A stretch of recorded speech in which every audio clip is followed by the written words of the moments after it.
This gutter right here has these screws on backwards.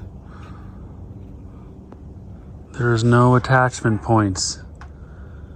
It's literally held on by hopes and dreams. See, these screws are going the wrong way. It gets good and then it comes this direction and it gets worse and worse.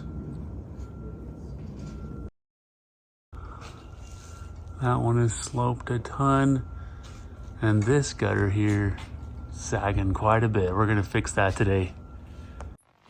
The customer only wanted me to replace the worst of the fascia board, so I had to do that before reinstalling the new gutter.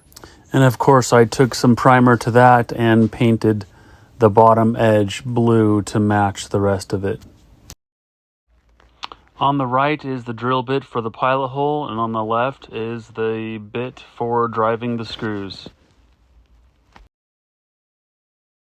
Okay, we replaced the damaged fascia board. And this is the neighbor's gutter. I was told not to tie into that, so we're not going to. My end cap will be butted up right next to his end cap.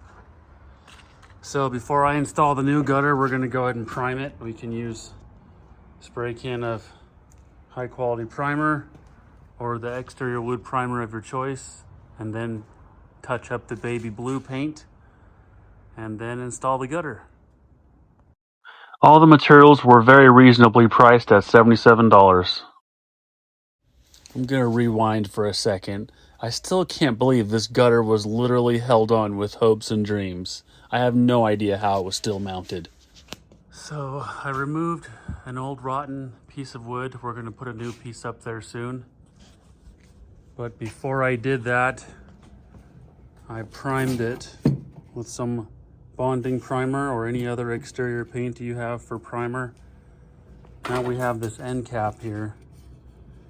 And before we put this end cap on, we are going to put a bead of silicone inside this little groove to make it watertight.